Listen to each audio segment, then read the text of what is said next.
Ka? Biniyo ako ni Papa ni Mama. Ha? Biniyo ako ni Papa ni Mama. Sino kayo dulu?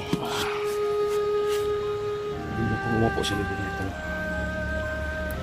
Ang sabi niya, namimiss daw niya yung papa at mama niya. Sa una kayo sa bukid eh. Kaming tulo, magpuan sa pa, maligo. So yun mga kayo dulu.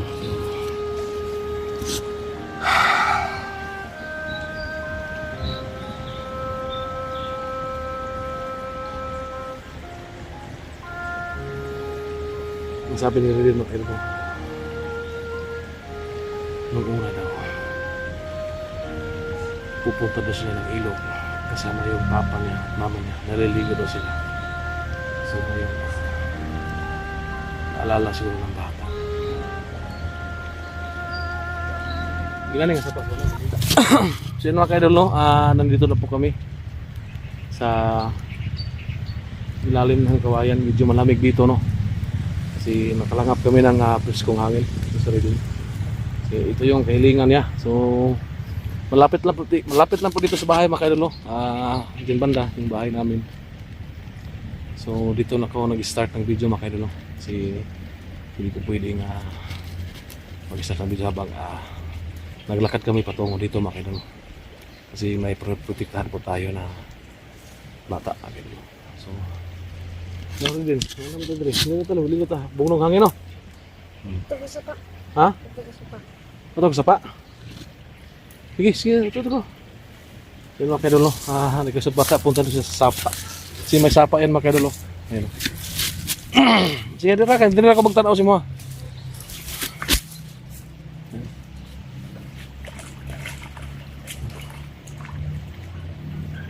So yan sila din mga ka-idol, no? So ito siya sa sapa.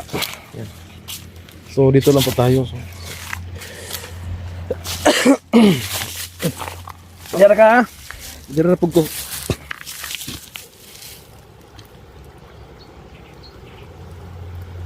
Ano sa mga kaya? Magbato?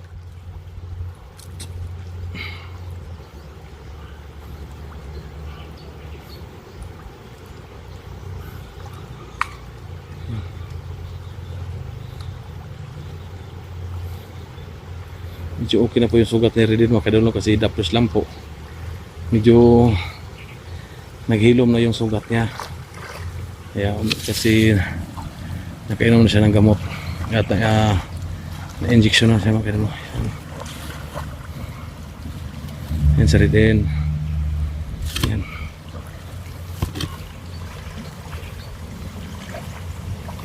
Siguro kung nasa bundok po itong batang ito, palagi ito siguro sa sapa naglalaro. So, ito sigurong ano niya, kinaaliwan na, no? Kasi pag nasa bundok ka, wala kang ibang lalaro. Ito yung nilalaro niya siguro. Ito yung libangan niya siguro mga kaidol. So ayan.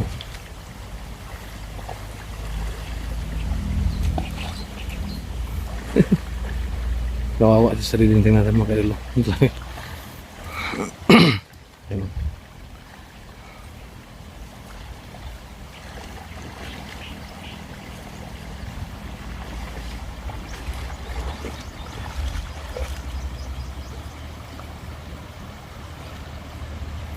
So yung bahay namin nakadalan dyan sa malapit, dyan lang sa kabila yun.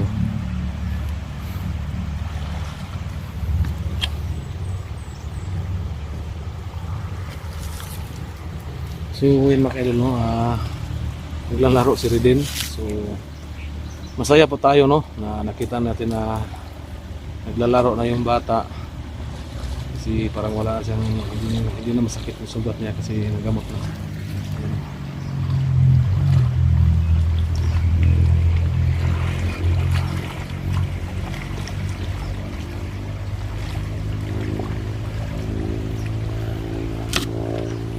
Sanay siya sa malamig na tubig, no?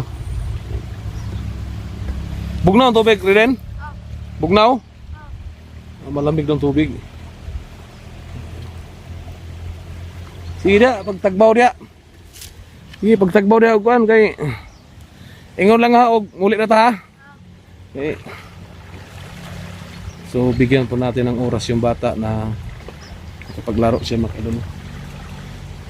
Sa nasasanayan niyang laro, maglaro dito sa sapa.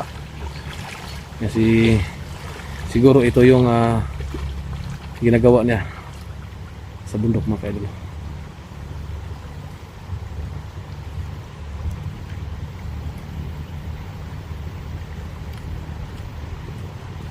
Ayan.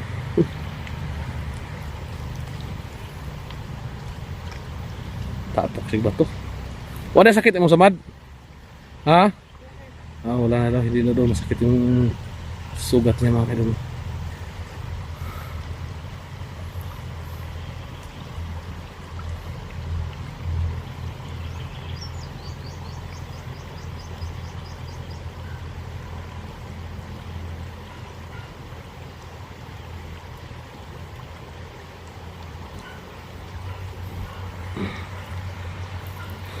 Sa wakas no, nakaramdam na si Reden ng nakabawi na no. Alam po natin na nung nakarang araw higit na abot suro kami ng 1 buwan doon sa bundok no. Grabing hirap yung dinanas ng bata. So ngayon ano na siya, medyo normal na yung galawan niya no. Medyo wala na siyang naramdaman na sakit sa kanyang katawan. Medyo nakarecover na siya. So nakapaglaro na siya. Ayan.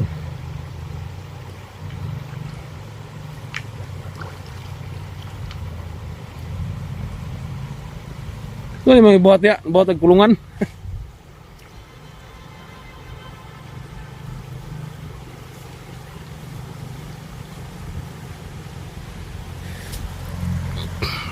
Saan natin yung mga palig dito. Ayan.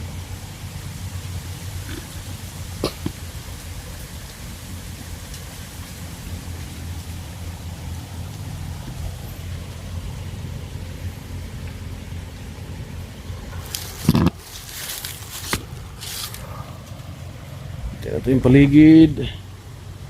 Ayan.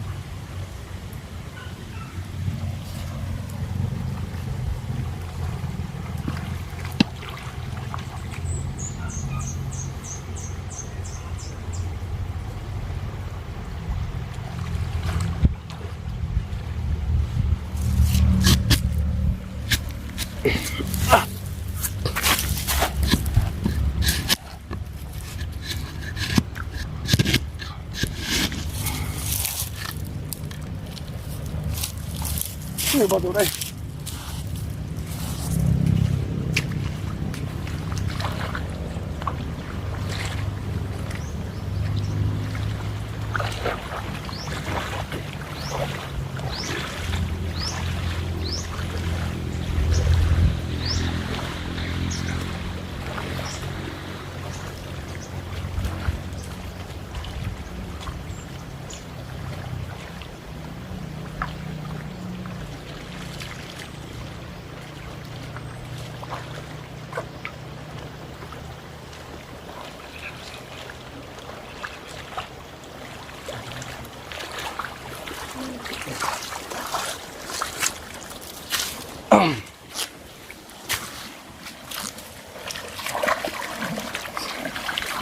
Nakulakaw. Siya na ito. Susundan lang natin si Reden kung saan siya pupunta.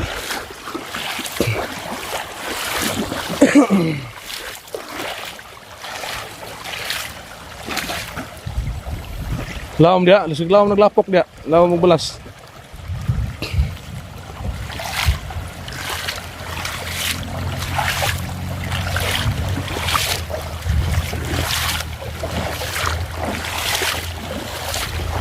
Mga kadulo, susundan natin si Reden. So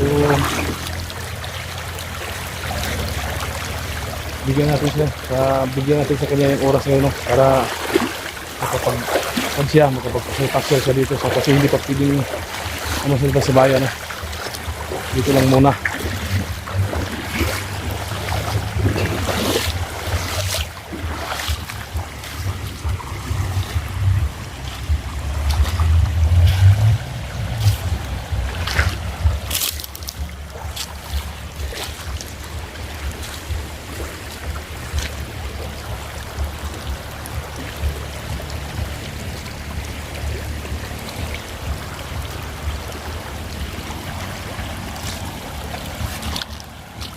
Yan na ito dia, kamana. Lasang glaw mo dia. Dito. Balik kita dito.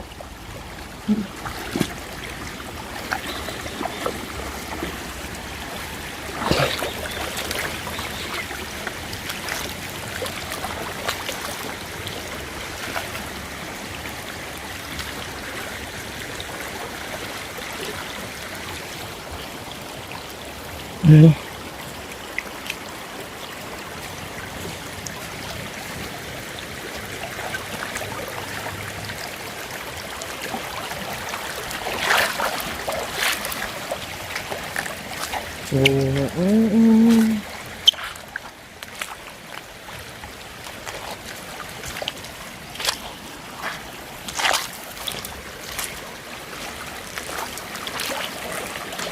Labas kamera. Hai.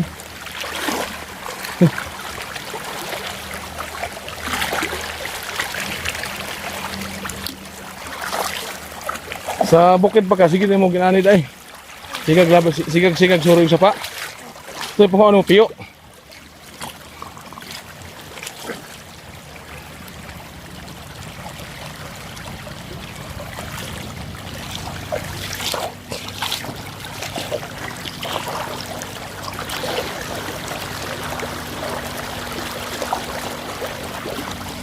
Yun na kayo dulu. Meron sa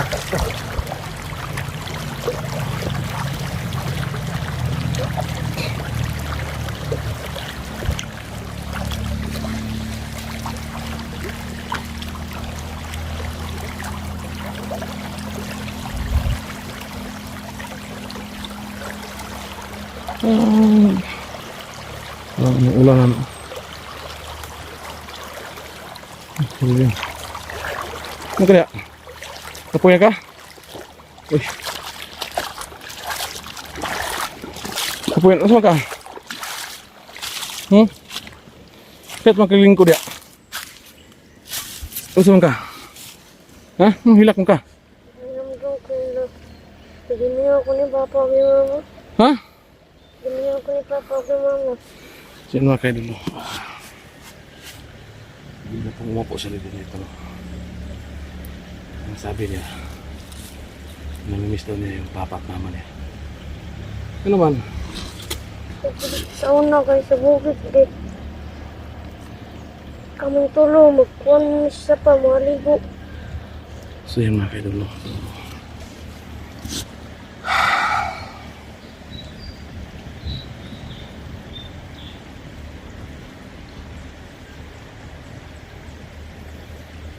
Ang sabi ni Redin mga kayo, nung una daw, pupunta daw sila ng ilog kasama yung papa niya at mama niya. Naliligo daw sila. So ngayon, naalala siguro ng bata. Ginani nga sa paso na, maligo mo sa mga papa ni mo. So mga kayo, hindi natin inaasahan ng maraming naman ni Redin ngayon. Kasi nag-iisap sa atin na ganap ng lugar na pwedeng medyo malamig na lugar. So wala tayong ibang punta dito sa Sapa. Hindi natin nakalain na ito pala yung ginagawa ng mga magulang niya sa kanya noon. Sinasama sa Sapa para maligo. So ito, naging emotional po si Redin mga idol. Kasi hindi talaga may iwasan. So talagang napakasakit para sa atin. Wala rin bata yung nakaraan yun. So yan. Redin, huwag ka nang umiyak. Ano?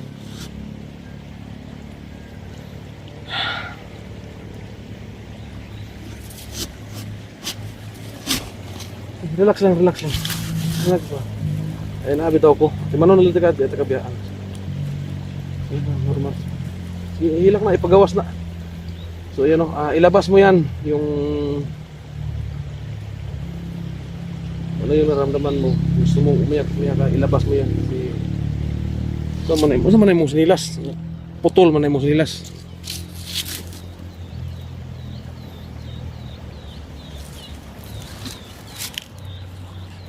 Sige lang. Hilak ko. Igawas na. Igawas. sige. Ayaw kukuan. Uksan na mo ang nakuanan nimo. Ipagawas na kay ron nga. So naintindihan kita kung ano yung ano mo ngayon. Kasi alala mo yung magulang mo kasi ayun kung sabi niya no. Ito yung libangan na so doon. Kasama pa rin kanyang mama at papa. Nagpunta siya sa sapa, naliligo. So kaya pala biglang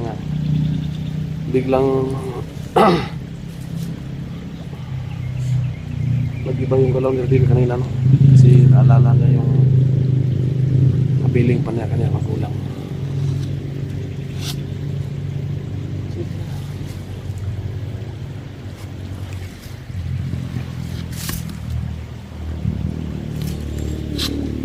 Sige na.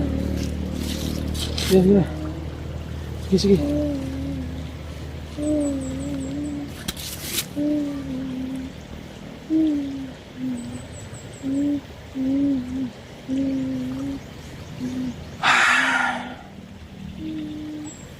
Sorry makilo no.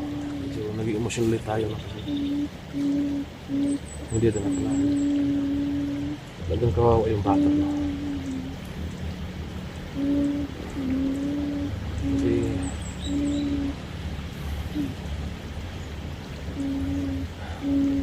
presko pa kasi ang pangunahuna no. May tabo siya no. Sa ganito niyang edad wala na siyang magulang.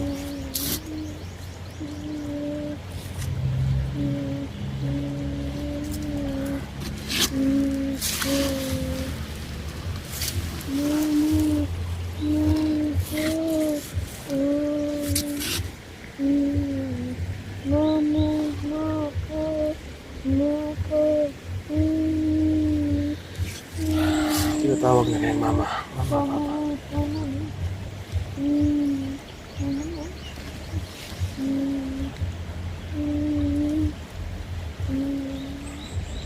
Si Tana. Tama. Tana.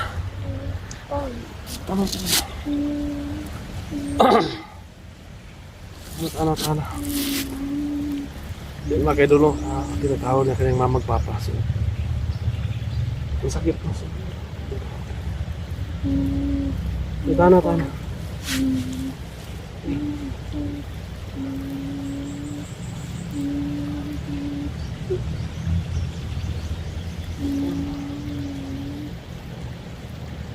Bulita, balik ka dito, tata. Tara, balik ka dito, tata. Saan makidulo na iyak yung bata ko. Tinatawag na iyak yung mama at papa. So hindi ko to kaya mag-idolo. So hanggang dito na lang ang video mga idolo. Maraming salamat po at babalik na po kami sa bahay kasi umiyak yung bata ko.